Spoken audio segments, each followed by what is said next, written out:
Welcome to ChessBase Magazine 163.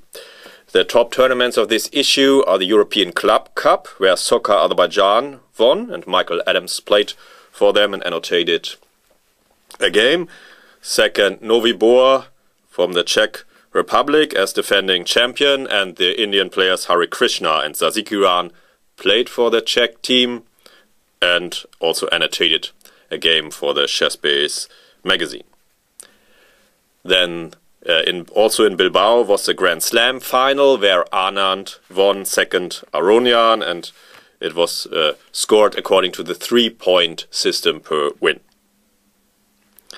Finally, two Grand Prix tournaments, one in Baku, where Gelfand and Caruana won together, and there is the opening survey by Marin, and Tomaszewski annotated a game and was third together with other players, but the only player who remained undefeated. And the other Grand Prix was in Tashkent, where Andrekin won and also annotated a game. Yeah, Fabiano Caruana is leading at the moment in the Grand Prix score altogether. Okay, but back to the Grand Slam final. Vishy Anand has annotated his victory against Francisco Vallejo Pons. Very instructive. Okay, why to move? What shall he play? This is easy. More difficult is how to evaluate the position. Okay, Vishy played knight f5, and now white is much better, almost winning, or winning maybe even. But it's only the slight initiative and the better knight. But of course the knight wants activity and initiative. It doesn't like passivity, and so white's knight really is a monster, an octopus. And black's knight is the reason for Vallejo Pons' nightmare. And of course white's plan is in the long run, not directly maybe next move, but in the long run white has this typical usual plan for this configuration. And yeah, for some reason or another it cannot really be stopped. So an impressive performance by Vishy Anand. And as usual I had to delete almost all of his annotations due to space limitations of the video format.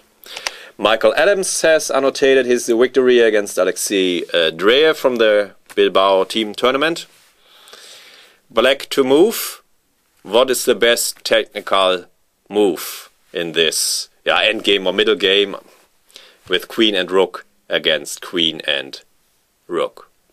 What did Adams play? King g7, very strong technical prophylactical move. Yeah, and now it's next to impossible to defend this with the material configuration on the board, I think. There was a nice continuation here. Yeah. And how to get out of the pin now. This is very important, because otherwise black would be a bit tangled up, but rook f4 does the job. Nice how Michael Adams freed his position and now has a queen endgame with an extra pawn and save king, which Michael Adams converted convincingly to victory. There are 13 opening surveys, one by Marin on the Hübner variation of the Nimzo-Indian defense. There is a video by Simon Williams on the King's Gambit, in addition to his two King's Gambit DVDs, and he is commenting on my article on the Quade Gambit of the King's Gambit. Then a video by Boykov on the King's Indian 4 pawns attack from black's point of view, so how to deal with the 4 pawns attack with black in the King's Indian. And two videos by Marin, one on the Cambridge Springs and one on the English opening with d5 in the third move. Okay, and now I want to present three surveys in more detail. One by Krasenkov on the c3 Sicilian with black, and he advocates the following setup with knight f6 and e6. Yeah, and this is Nepomniachtchi Landa, the first line with the check, and now important bishop d7 and bishop b5 to exchange the powerful attacking white bishop. And then Krasenkov thinks that white Black, excuse me, has equalized here in this position with hanging pawns, and yeah, I agree. Knight bd7 and white's dynamic potential is nothing special. And black may even win, of course, due to the typical hanging pawns problematics in these setups. So I guess the next line is more critical. Yeah, if white plays bishop e2 here, and then castles. And now the problem cannot be solved by exchanging the knights. So here more potential is on the board, more pressure. And yeah, I don't know. This is more critical. Antoshi Nowitzki, white has some initiative here, but Krasenkov thinks that black can deal with it. But this is certainly more critical for black. Yeah, the next survey is by Alexei Kuzmin, a new way to handle the Volga Gambit. Very interesting, a Volga Banker Gambit. So the Gambit, the usual way. And now not taking back on a6 with the bishop and not playing d6. But first developing the king side. There's a flexibility argument in a way. These moves must be played anyway. And now comes the moment. But of course, the reason to take on a6 was to be able to take on f1. But this is completely different way to handle with it, very flexible. And one point is that this falls into an opening trap. Is Gelfand Carlsen from the Rapid Game Zurich 2014, and Magnus uncorked knight d5, and Boris Gelfand has fallen into the trap. Okay, but the trap is not the only point of the opening, of course.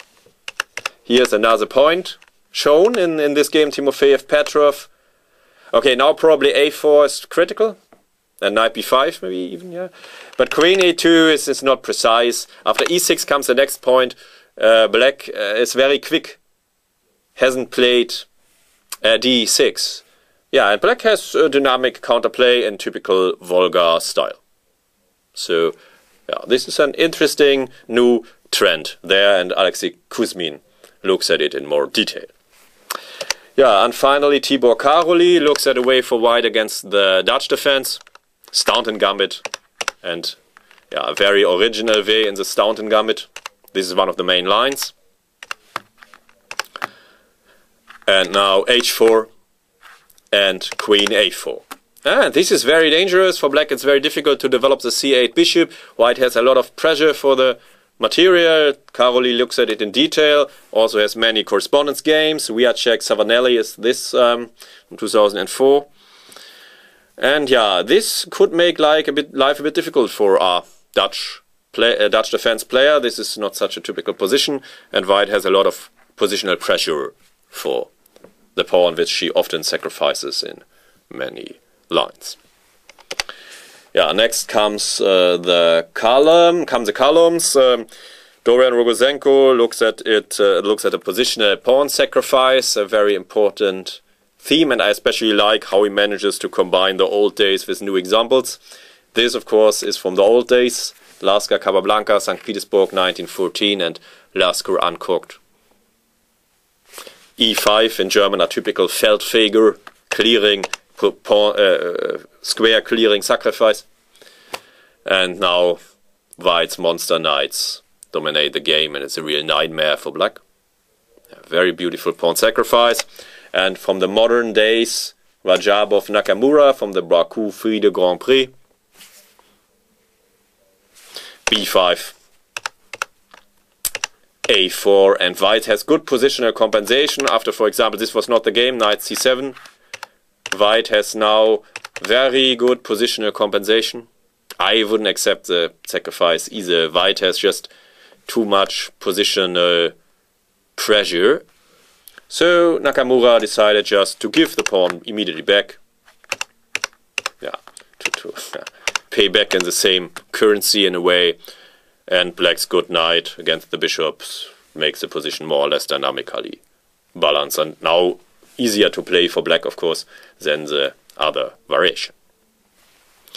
Oliver Ray looks at traits, tricks and triumphs in his tactic column, and really solve all the exercises yourself first. This is Person Safali from the European Club Cup in Bilbao. White to move. Rook b2 is the right defense. Because now rook takes c5 would of course be a major blunder due to the back rank disaster. Typical pattern. Queen d6 was a mistake. Rook b4 now wins, as White's back rank will be his undoing. No. So really solve all the tactical exercises yourself first to keep your tactical vision and eye sharp. In the endgame column, I look at endgames from the French defense, typical structures, how to evaluate them quickly, or what are typical plans. And there's again the correspondence data database Taylor Chess with 10,000 games. And yeah, also look at the opening trends there, because there are a lot of variations where the correspondence players drive the theory forward. Yeah, last but not least, the 5 opening traps by Rainer Knaak. And I selected here Skachkov Lagunov from the Under-14 World Championship in Durban. The typical one of the main traps of the accelerated dragon. White could also play c4 here, of course, but this is also our main line. Yeah, and f3, which is the main line in the normal dragon, is already a slight inaccuracy here, maybe because of Queen b6, and now it is already very difficult. Now White must find Bishop b3, and then it is still not so clear. But after all other moves, White really falls into that trap. Yeah, and especially after Queen d2, and yeah, what is then the point of Black's trap? The solution is on the DVD in Rainer Knaak's column on opening traps. And now, yeah, I wish you a lot of fun with ChessBase Magazine 163.